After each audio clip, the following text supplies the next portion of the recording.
Hello and welcome to Mum's Work and Chaos with me, Louise. They say it takes a village to raise a child, so let me help you build yours. During this journey, I'll be learning about everything from neurodiversity in children's literature through to body image post-pregnancy.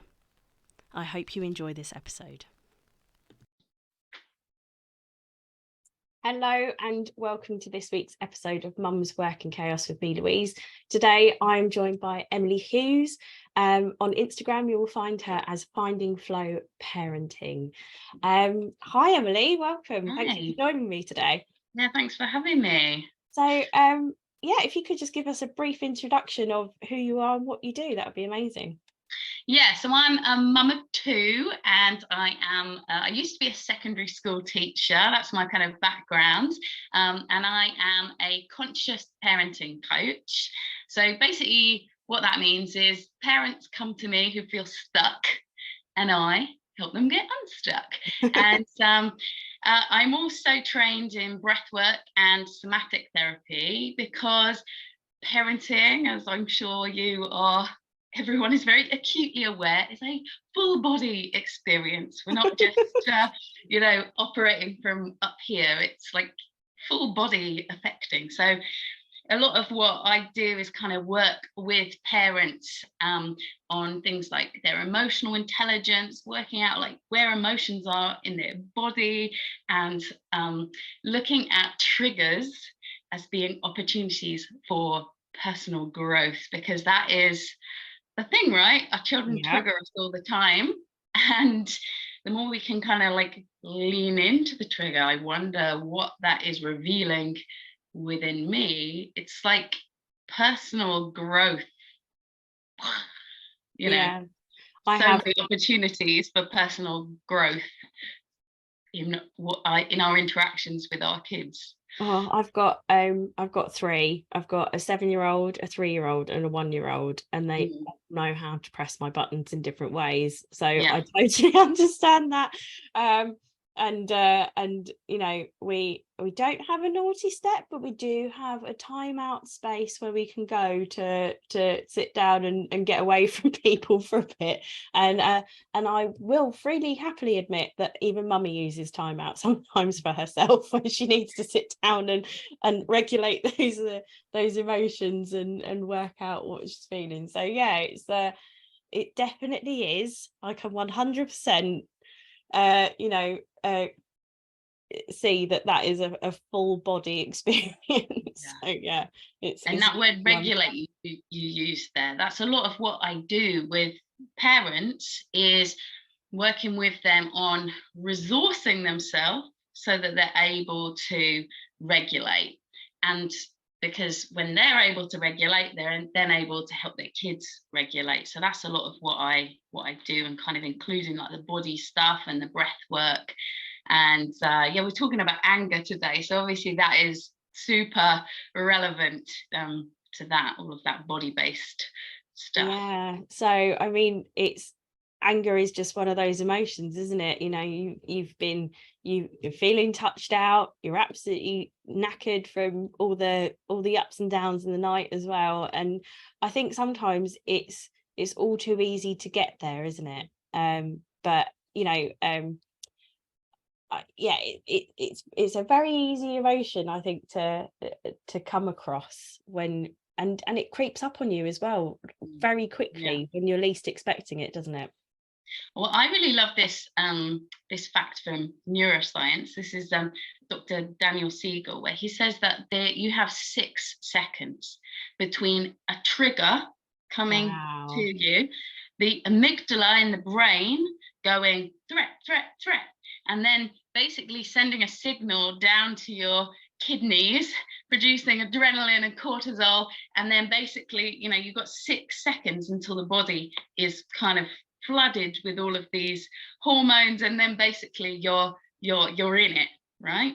And for some parents, that 6 seconds, if they're really under-resourced, if they're really running on empty, it's kind of more like 0.6 seconds. And I've totally been there in my past where it's like 0.6 seconds. And a lot of what I do is helping clients to expand that window of tolerance Yeah. so that they can thrive amidst chaos. Because I much prefer saying thrive amidst chaos to this idea of like being calm all the time, because I just think that's very unrealistic. It's kind of like, how do we create more flow?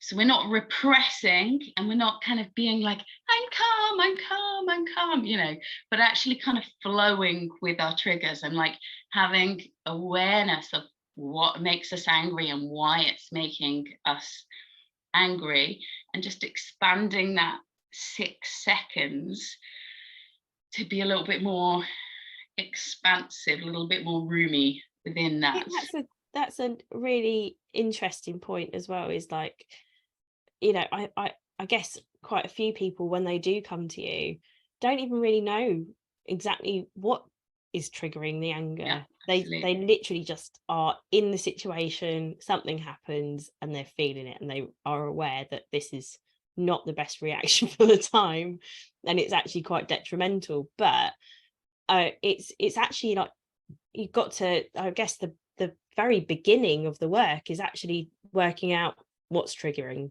that, what's Awareness, causing yeah. that reaction. 100%, like the awareness. And Yeah. even if people get no further than the awareness, that's massive, because the awareness allows for a little bit of like spaciousness, right? Yeah. So yeah, let's dig into that. Like, what are the Yeah. causes? So I think, you know, one of the main causes of anger in parents is overstimulation. Because Yes. if you think about it, you go from, prior to being a parent, you're largely like in control of your sensory environment. Yeah. And then you come into parenting and it's noisy and there's stuff to do, and there's auditory overstimulation, there's visual overstimulation, there's like task overstimulation. And it is like the, the body can literally feel like this overstimulation is dangerous. Like, that's Yeah. the kind of way that our bodies are interpreting this overstimulation. So quite a groundbreaking thing for some parents can be simply, when things are too much, to say that phrase out loud, and making your kids aware too. I am feeling overstimulated right now. Yeah. And taking a second to, you know, I really like getting clients to like hug themselves, hug and rock, because this is such a really supportive, you know, movement, hugging yourself and rocking and saying like, I am overstimulated right now. So that's I'd say one of the big causes. And I think this is a thing with new parents as well. So we were talking before a little bit, I really experienced postnatal rage, postnatal anger. And this is something a lot of people don't talk about, because there can be a lot of shame around people coming forward and saying, I'm really angry Yeah. because of being a parent to a small baby. And there's so much shame involved in that. And I really did not seek support for my Mm. postnatal rage, because A, I hadn't heard of it, and B, I just thought it was like, what kind of person is angry at a baby, you know? But now I understand it so much better, and I just see I was wildly under resourced and I was wildly overstimulated, and I had no tools for regulating myself. It's so tough, isn't it? Like, you're literally, might have like one or two classes prior to birth Mm, that teach you about giving birth. They yeah. don't teach you about what to do when you get home with the baby. Next thing you know, you're at home with a small child. Your husband, if you're lucky, has been at home for 2 weeks with you Mm, prior mm, to, prior to going back to work as soon as the baby's born. Um, and then you're left to your own devices. You've got to have, yeah. all of a sudden your job is now researching finding clubs to go to meet people, because you're now isolated. You don't have your co-workers, your family are probably working as well, so you're not with people all day every day. You've lost that independence of just being able to go out and do whatever you want whenever you want as well, because now you've got to consider nap times, when they're going to be hungry. For me as well, part of it was I breastfed my eldest, and I wasn't able to move her over to a bottle. Like, so I fed her for a whole year, but at the very beginning it was getting over the idea of publicly feeding her as well, because there's all that shame around that as well. And just generally the resentment build up that led to the anger outbursts with my husband. You know, just like, well, you can go out and do whatever you want, or you know, being I was in a managerial position when I went onto maternity leave as well, and so I was used to managing people, not not necessarily having to, you know, next thing you know, you're a junior member of staff at home with a baby. And when you kind of articulate all of those different things, how your life changes and the complete lack of support, I mean, it's a recipe for anger, shame, resentment, fear, you know, because we're quite chronically under supported as parents. And you know, on that bit about the kind of resentment and anger, like so there's a few things here. So anger is energy for change.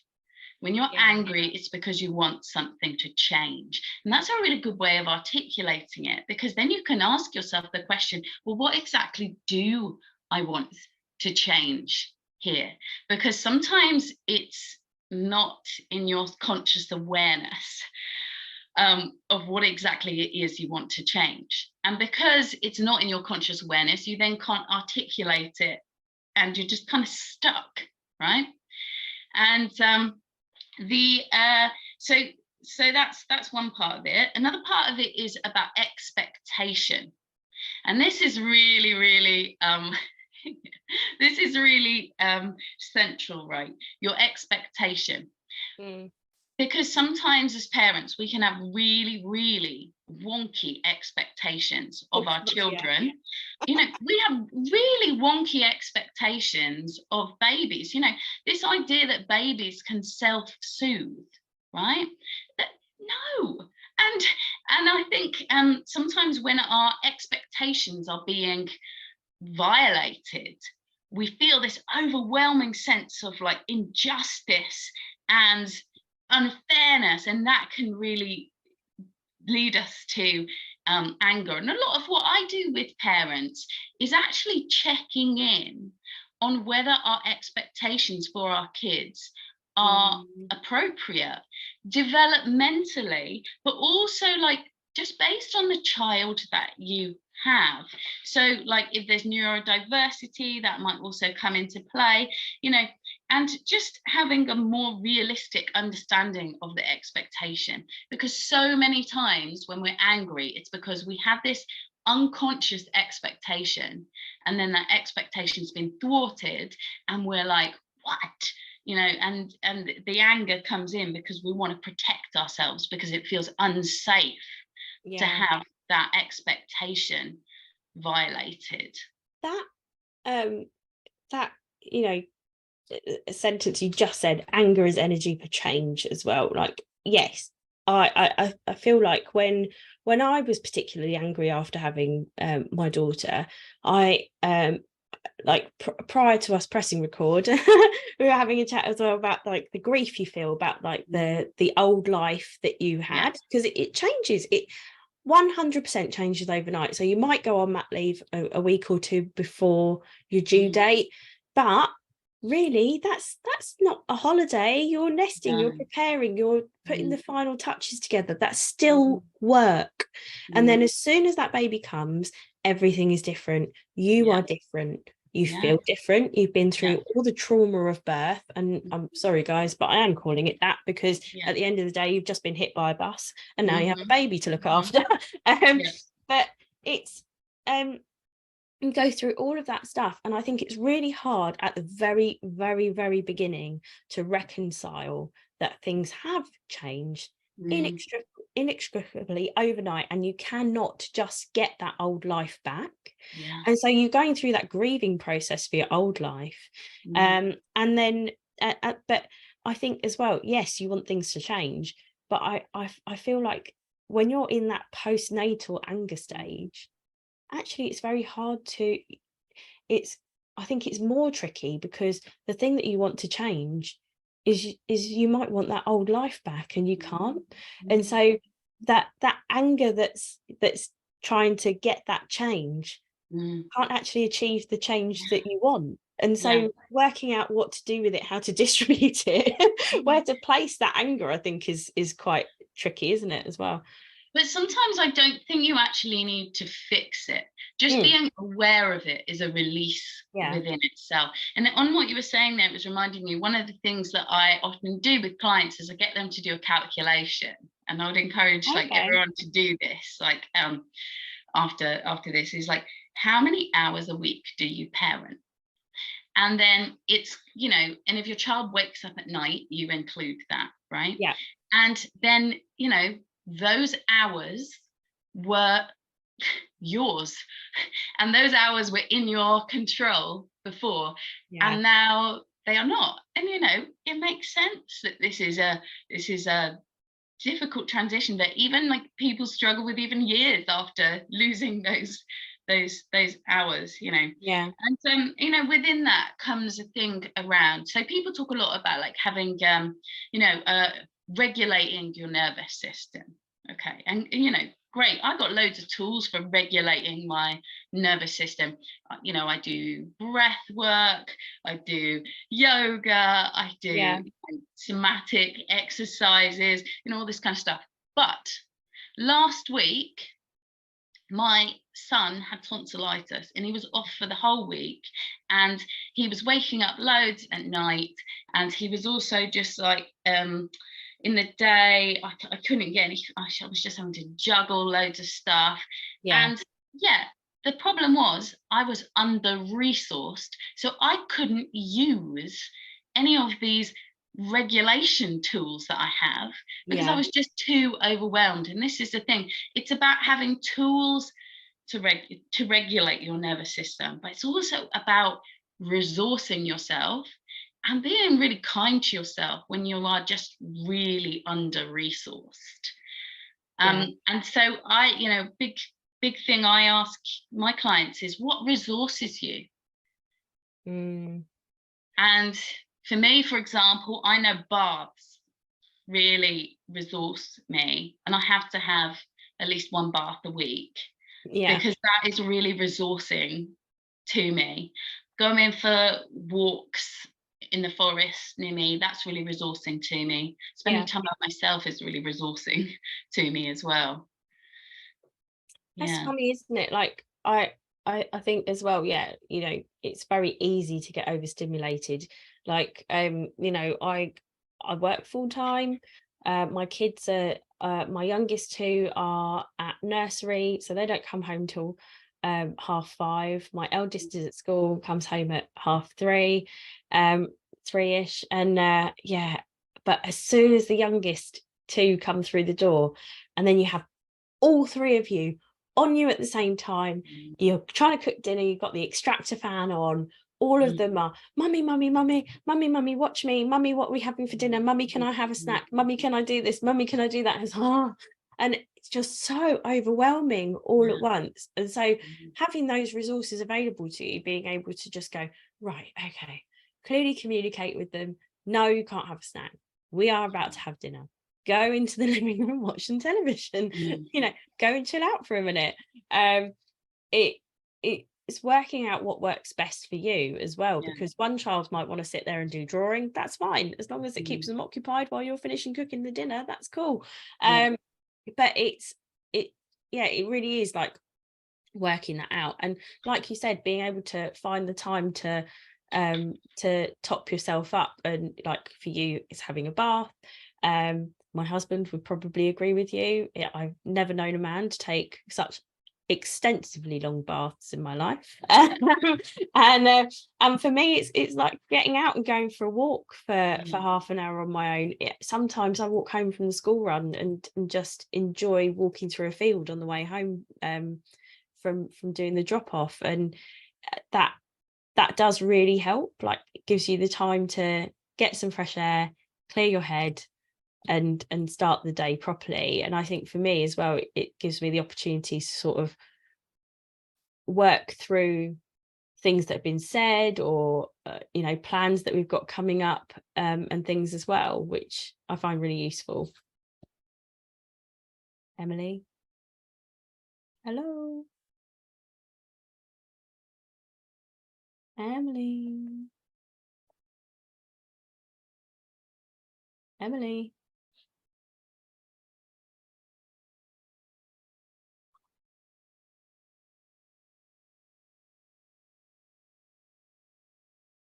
Cool. So yeah, I find that those walks really help me, and just help me clear my head before having to get on with the day, or especially a particularly tricky one where there's like lots of clubs and activities and things, and meetings at work as well. Just gives me that space to work out what the plan is. I'm one of those people that likes a plan but never actually sticks to it. And often what those plans can give you is a feeling of control. And this word control, often what comes up for people is this, like, things are not going their way in parenting, and they start to feel scared. And there's this kind of limiting belief that can come in, which I see this so much, which is like this. And I'm going to do like a hand gesture for this because this often comes up for people, is like these kind of clawing hands, right? Oh God, and it's like, if I can just control everything, then I will be safe. And thinking about this word safe, yelling is a protective response to a perceived threat. Yeah. I'm going to repeat that because that's so important. Yelling is a protective response to a perceived threat. And this is the thing, right? Often when we're angry, a kind of closely related to anger, a fear and shame, right? And anger is kind of protecting us from shame, and anger might be protecting us from something we're really scared of. And what it can be quite often as well is about your values and your boundaries, right? Yeah. And what can happen, I'll give you an example of this, right? If I have like a strong value on kind of sort of outdoor time and healthy living and this kind of stuff, last week when my son was ill, he was watching a lot of TV in order to so I could work basically. Yeah. And I really noticed how looking at him being on TV so much, even though there was a very legitimate thing for me, it's like, oh, this is really going against my values. And I could feel this sort of like rising anger. But I'm able to understand it now a lot better. So I'm able to kind of have that minute of like, oh, I see we're really going against my values here, and this is really uncomfortable for me. And also I understand why. But getting really clear on what your values are, because so often our values are violated, but nobody even knew what the values were in the first place. The parent didn't know, and the child didn't know, and their co-parent didn't know. And so getting really clear on what your values are, and then kind of from that is like what your boundaries are, because boundaries are always rooted in values, right? So you have your value, and then you're putting in that boundary in order to support that value. But if you're not clear on that process of values and boundaries, it's like often what can happen is the parent feels annoyed a lot because they're like, is this a boundary that's being broken? I'm not sure. Like, what? It's very confusing. So a lot of what I do with parents is doing that. What are your values? What are your boundaries that are related to these values. Yeah. And then it's like, if anger's coming up, it's like checking in on those two things, the value violation and the boundary violation. Talking about boundaries as well, I think, with younger kids, it might be that your boundaries around personal space get violated, because I mean my two youngest have come back with their reports from nursery recently, and the 3-year-old, it's she'll continue to be able to recognize numbers and letters and write her own name and blah blah blah. It's all preschool prep. She starts school next September, so not this September, the one after, 2024. And they're already like prepping her for school, which is awesome. Whereas the very little one, who is 20 months old, was, we will be reinforcing personal space and boundaries. Which is so true, because the minute you sit on the floor, she's on your lap. But boundaries change as well as the child gets older, doesn't it? And so I guess now that my 7-year-old is much more aware of the things going on around her, and is now setting her own boundaries. So whether that be that she wants to get changed in her bedroom without anyone coming in, or also around the little one's personal space issues, and things like that, and she's now starting to be more aware of the things that are, I guess, values to her, and the things that she wants to keep separate from people. She really hates people touching her stationery as well, because she loves drawing, she loves writing, but the minute her 3-year-old sister gets hold of it, it's just been scribbled all over, and then she gets upset. That's a boundary that's been broken for her. But I think one area that I've seen, particularly in my friends group, I have friends who are the parents of teenage girls as well. And I think it's a tough one, working out where the boundaries lie, especially when they're your firstborn, and it's the first time you're going through all of the stuff that now they encounter through having a mobile device, being at secondary school, they've gone from a smaller primary setting to this huge space with lots of children, and they're experiencing not just their own anger as parents, but also the anger that their child now feels from, I guess, having the boundaries that they've set themselves violated by their parents in a way. It's a tough one as they get older, isn't it? Yeah, and I think something that's really important with children of any age, and if you've reached the teen years and this hasn't happened, I think it's a great time. Today is a great time to start, is to teach your child how to healthily work with their anger. Yeah. Because we don't want to shut down anger, because anger is energy for change. Anger is a gift to teach us our values. Anger is a messenger to tell us about our boundaries. So if we're shutting down anger, we're missing out on all those opportunities to listen to our values, to listen to our boundaries, and to tell us when we're overstimulated, right? So anger is a gift, okay? But we need to teach our children, whatever age they are, healthy anger expression. And I much prefer this term to anger management, because anger management is implying that we need to kind of order our anger about and sort of like box it away, because like we need to be in charge of it. And I much prefer this idea of healthy anger expression. So one thing that you can do, and I think teenagers really need this because it's stressful. Being a teenager in 2023 is stressful, right? Yeah. We've got the normal teenage stuff that we all had to deal with, plus the social media stuff, the pressure. When I was a secondary school teacher, I mean, this was about 5 years ago, but like when I was a secondary school teacher, the pressure that children are under these days, teenagers are under, it's, you know, it's real.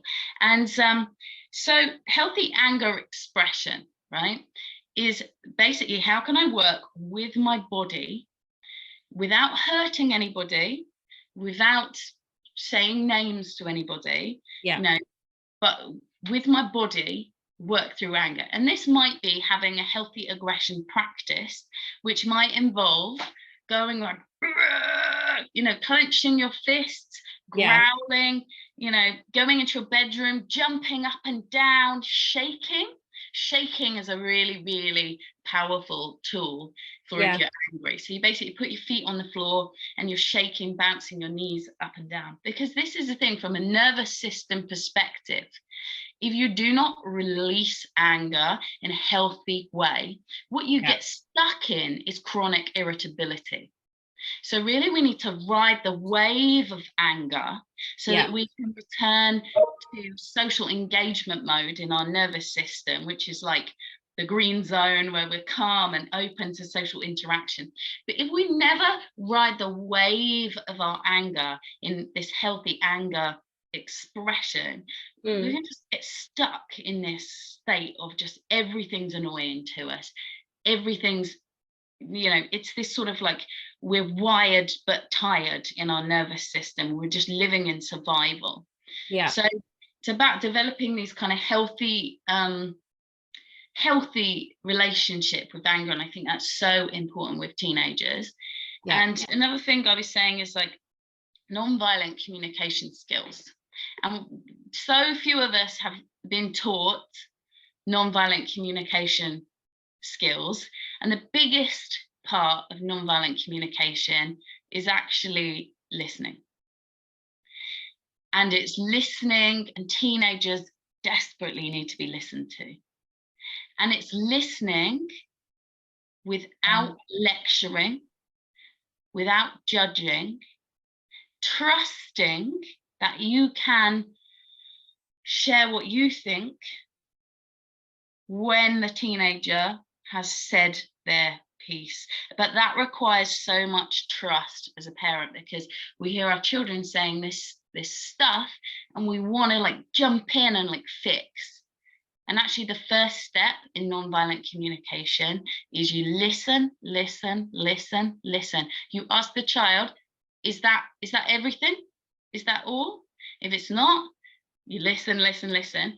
And then basically when they have felt fully listened to, then you can say, would you be willing to hear things from my point of view? And I call this diffusing the bomb. I like that. It's really hard, isn't it? I think, you know, my parents definitely grew up in a time where they were sort of told that you don't feel things, you bottle those emotions up, you deal with it later on your own time. You know, you do what you're told and you get on with it. And then my mum definitely gave me a lot more leeway to explore emotions and work out, you know, and have those arguments and things as well. But I think now we're moving into this time, aren't we, where we're so aware of what we're feeling, but now we've got to get to the point where we can deal with it effectively and also like help our children deal with those things effectively as well. And I think that's definitely something that's quite difficult, is you do want to help your child, you do want to you know, they'll always be your baby at the end of the day, and it's really difficult not to want to take on that situation for them and deal with it for them, because you know that it's a horrible situation, or it's a hurtful time as well. Like, you know, they might be experiencing a divorce, and that is out of their control. You know, that's between their parents, but at the end of the day they can see what's going on, can't they? And I working out how they feel about that situation, or they might be being bullied at school and you can't go in and tell the bullies where to go. Your child has to deal with that. And so there's things that it's very difficult, because as a parent, you know, you do want to control the situation, you want to help your child, but then also there's things that they can't control as well going on, that they need to work out how they're dealing with it. So you're 100% agree with the whole open communication thing. I think as well, sometimes it's difficult to work out how and where to do it. Do you know what I mean? So Yeah, my mum used to take me out somewhere and we just go and sit in the car, because mm, actually dealing with it at home was where the issue yeah, was. And so actually getting away from that space and having the time, just the two of us, to actually talk it out and hash it out was yeah. And I think that's the car is a great idea, mm, because teenagers find face-to-face communication quite tricky, yeah. because it's very intense for them. So Mm, side-by-side communication for a teenager is a lot, you're going to get a lot more progress by doing that, right? And so going for a car drive, going for a walk together, and that side-by-side communication. And I think there's this thing in here about, who are we trying to raise? Are we mm, trying to raise children? Are we trying to raise teenagers? I don't think we should be. I think we should be trying to raise wise elders. I like You're that. only going to raise a wise elder if you can sit in trust that they really have all the tools they need Mm, themselves, with your loving support.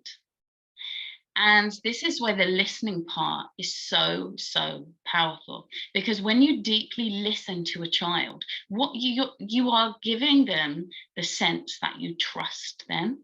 yeah, And if you're always jumping in and trying to fix, right, then you are giving them the impression that what they say is not right, what they say is kind of daft. And this is a really tricky thing for parents, because sometimes the things that teenagers are saying might sound a bit daft. yeah, But it's like going through this trusting process that if you listen to them and get to that point where their bomb is diffused, then they will be able to listen to you. But when you ask the question about when to have these conversations, the time to have these conversations is a nervous system awareness question. yeah, Are you both in fight or flight in your nervous systems? Where's your breath? And if you are in fight or flight in your nervous system, there is 0 point in having that conversation. And there's a really great reason why there's 0 point in having that conversation with your teenager, whatever age, with your co-parent, yeah, because literally the prefrontal cortex of the brain, the thinking part of the brain, the logic center of the brain, is not being well resourced. The parts of the yeah, brain that are being well resourced are the ones to do with kind of like movement, because that's what your body thinks that you need to run. So what is the point in having a conversation, deep conversation with somebody, if the logic center of their brain is not being well resourced? Like, yeah, it's pointless. So it's about that trust. We can come back to this later.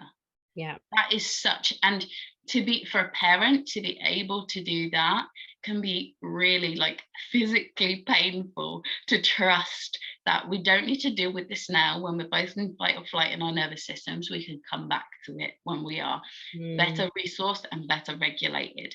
And big thing that I do with parents is about like having a bit of an expansive view on time, because so often we're in this like urgency. I've got to like fix it, I've got to fix it. Well, what if you didn't? What if you waited until after dinner? yeah, You'd still be, you'd still both exist. It's about that little bit of trust that you can come back to it when you're both in peace and calm in your nervous systems. I think it's a hard one, isn't it? You're 100% right. Like, it could probably wait till after tea.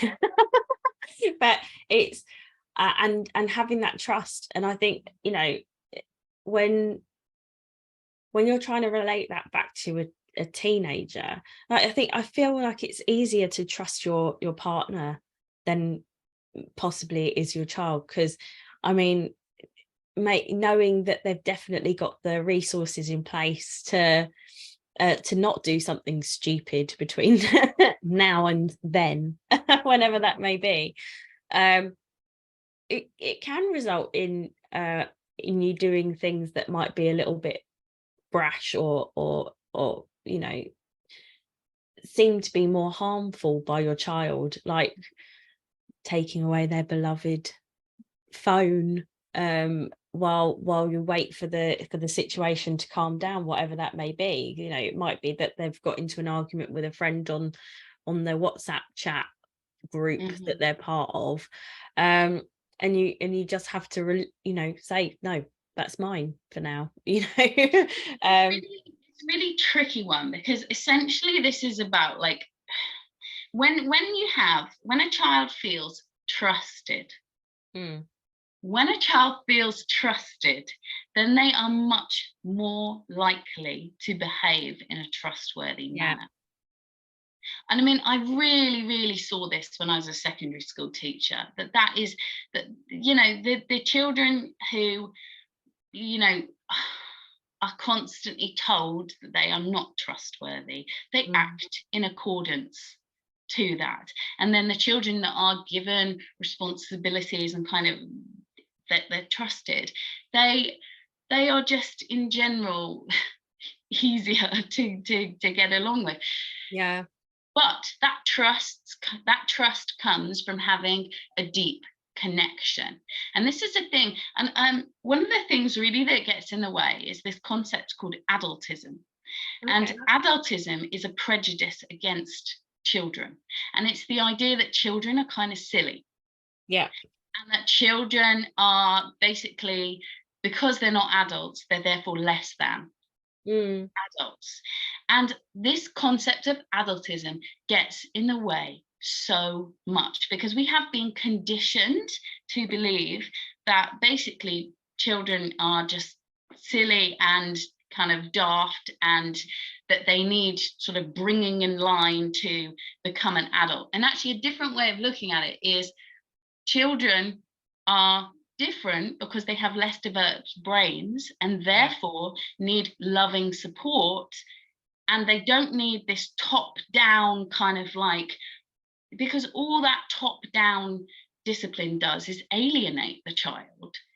And one of the things that I really strongly suggest parents of teenagers do is just have regular, predictable one-on-one connection time. Yeah. That is the most important thing that you can do for your teenager, because if a teenager's most important relationship is you, Yeah. that buffers them from any of the scary things within teenagerdom. It's funny, isn't it? Like, I also remember when I started my first job, you have that ageism goes both ways. You've got the young person who thinks they know best, that the old people are out of date and don't know what they're doing. But then you also have the older colleagues who think, oh well, they don't know what they're doing, they haven't got the experience, they how can they possibly know? All they've done is go to school, and they've come out of school and they've got this information, they haven't got the real world experience to be able to deal with it. And it's a funny one, isn't it? But yeah, I can 100% see how that works in a home environment as well, definitely. But yeah, I mean, I can also see how, from my own life, being trusted to be able to do certain things makes you feel safer and makes you feel more able and capable to actually deal with the situations yourself, or go to your adult because they trust you, and be able to say, this is the situation that I'm in, I need some advice. Yeah, absolutely. It's about empowered parents raising empowered children and teenagers. And that word empowered because an empowered teenager is not going to be as vulnerable as a disempowered teenager. And that's a really key thing, because an empowered teenager is able to understand their values, their boundaries, going back to some of these things. And you know, an empowered teenager feels strong. And that's what we really want, right? And so often when there's this kind of like top-down discipline, you know, it's coming from this fear space. And our teenagers can sense that it's coming from this fear space. And then they react against that because they're like, oh, well, you know, I'm disempowered. You don't trust me. And this is the real kind of tricky thing. And, you know, this is a journey. It's not something that parents are going to be able to kind of just flick a switch. It's like a journey. I really like the word nudging. Yeah. How can you nudge a little bit every day to feeling safer in your parenting? And that's, you know, when I'm working with clients in, you know, parent coaching, it's like that is what I do. I create that supportive environment to nudge them a little bit more every day into feeling safer. Because when you feel safe as a parent, everything is easier. It's, you know, anger, the teenage relationship, the postnatal experience, a lot of it comes down to not feeling essentially safe. Yeah. It's hard, isn't it? I think as well. The generalized judgment you feel as a parent as well, especially early on, you know, like I was saying, you know, publicly breastfeeding was a big thing for me. You get judged regardless whether you're bottle feeding, breastfeeding, how fat your baby is, how skinny your baby is, whether they're tall or slim. I remember I used to go to one baby class at a children's centre that and the class coincided with the health visitors doing the weigh-ins. And I remember the competition between some of the mums. They'd like deliberately feed their child just before the weigh-in so they weighed more. It was like that competition is all based in the lack. Yeah.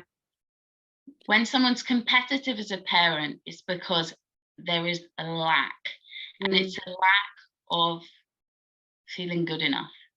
It's a lack of inner trust. And that is a lot, you know, if you feel good enough, essentially good enough, and trust yourself, that is the point from which everything can flourish.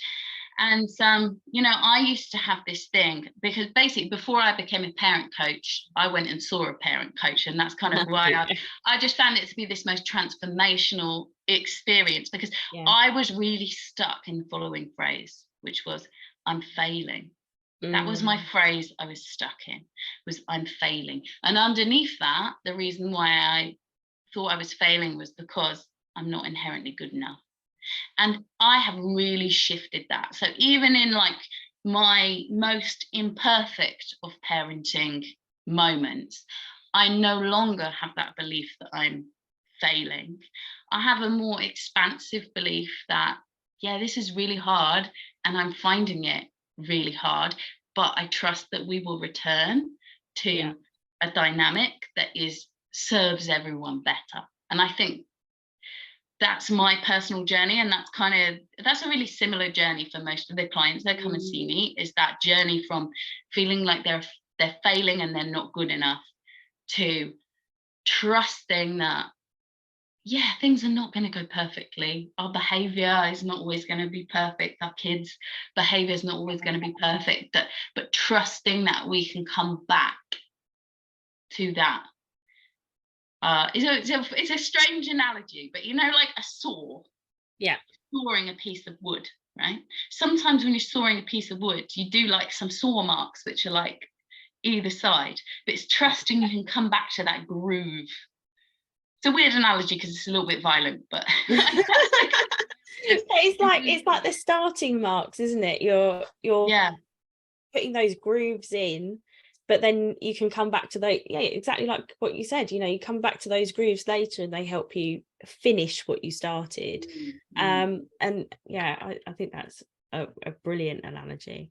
So if you are, if we have a couple of listeners listening to this and they are in their own anger experience right now, or dealing with angry children or teenagers, and they're not sure how to particularly deal with someone else's anger even as well, what would be your, I guess, top advice, top tips for starting out on understanding what that anger is, and how to sort of like broach that?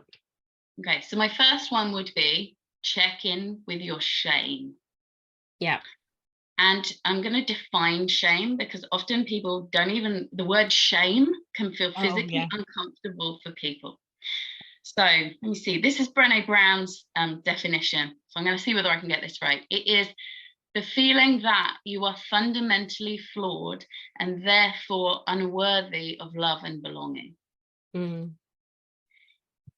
And checking in with what shame feels like in your body. I really have this acute awareness now of what shame feels like in my body. It's like a heat, and it's kind of like here and in my chest and in my face.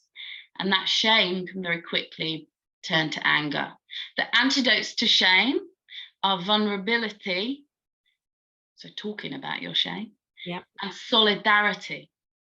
So having friends that you can speak to about this. And I really think, a lot of what I do is work with parents who feel shame to de-shame the parenting experience. So that would be my first one, is check in with shame. Number two, I think, is like be really clear on what your values are, and make your family really clear in an age appropriate way what the values of the family are. That's core, because from that, everything else, you can explain every decision you make within the context of the values of your family. So it's like, your child comes to you and says like, oh, well, my friend gets to watch 4 hours of TV a night. Okay, well, that's what that family does based on that their values. These are the values of our family. This is why we don't do that in our family, because it doesn't fit with our values of X, Y, and Z. Just is this massive tool that helps you feel centered and grounded. I'm centered and grounded into my values. And then I think the third one is about like resourcing and regulating. Checking in with your cup. Are you parenting from a bone dry cup? And if you are, of course, you're going to be angry, because you literally are in survival mode. You've got nothing left to give. And a big part, I think, checking in with the body, and, this is probably, I'm just going to give a nugget here to sort of summarize this. Move slowly. Move slowly, because when you're in fight or flight in your nervous system, when that thermometer's rising into anger, your body wants to move quickly, and you know it, right? When you go into that explosion, it's fast, it's like immediate. An antidote to that, to bring safety back to the body, is to move slowly. I'm really into breathwork. I'm qualified in breathwork as well, but I personally don't like this idea of taking a deep breath, because what a lot of parents do is they go like this. It's like up in the top part of your body. I think a better thing to do is move slowly. When you start to move slowly, then you can take in some of those deeper breaths. But if you're deep in that fight or flight in your nervous system, slow, intentional movement, that would be my tip. Oh, that makes so much sense. And I think, no, exactly. I just love it. Thank you so much. And thank you for joining me. And it's such a huge subject, anger. It's such a huge emotion. And, like as well, what you said about shame, mine feels like sickness. Like I used to think it was guilt. And then when I started therapy, my therapist said, do you feel guilty or do you feel shame? Yeah. And that was a huge eye-opener for me. Yeah. That actually it was the shame Mm. of not being good enough, like feeling not good enough. And actually for me, when I feel that shame, I actually just feel sick in my chest, like, just like every covered in slime. That's my general feeling around it. Yeah. And And I mean, Louise, that is so great that you've been able to share that, because yeah, people don't talk about their shame. And I personally love talking about shame, because talking about shame is the antidote to shame. but it's crazy, isn't it? Like, Crazy. I don't think people realize what they're at all. Like, I mean, I didn't even realize I was feeling shame, and it's recognizing that is 100% an amazing place to start working out where your shame is, or how it feels, or what causes it. But I think that, once you work out what, as like what you just said anyway, as when you work out your values and your shame and your anger triggers as a parent, that makes it so much easier to help your child through that as well. Because um you're modeling, and that's how our Definitely. children are going to learn how to regulate, is by watching how you regulate. Yeah. Oh no, that's amazing. So if anyone listening today would like to get in contact with you, would like to either book, because before we started recording as well, you were telling me all about how actually you find that you're working more with couples as well, but you do offer group sessions and individual work as well. So if anyone, mum, dad, parents, want to get in contact with you and start working with you, how would they go about that? Yeah, so you can head to my website, which is www.findingflowparenting.coach. Wow. And you can follow me on Instagram at Finding Flow Parenting. I'm also on Facebook, and I'm on TikTok, but I don't really understand TikTok.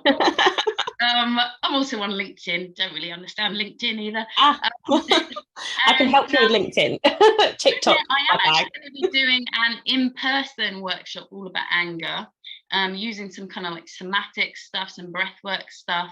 That's going to be in September, so have a look out for that. That's going to be in London in September. And yeah, I am just finishing up with one group coaching cohort, so I'm going to start another one soon. Yeah, like you say, I work with individuals and people also come with as a couple, and I do a 12-week course which is all about like conscious parenting, loads of different angles to it. So it's kind of like the skill building and Yeah, strategy and the deeper work too. that's amazing. Well, thank you so much. Thank Thank you. you so much for joining me and talking to me about this huge emotion. And, I think we've really covered a lot from both the parents' perspective and the children's perspective as well, and how we help our kids deal with that, deal with anger too. That was brilliant. Thank you so much, Emily. Great. Thank you. Cheers.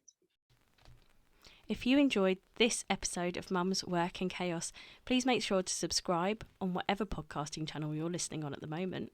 Or if you'd like to get involved, feel free to email me at mumsworkandchaos@gmail.com, or follow us on Instagram at mumsworkandchaos. See you then.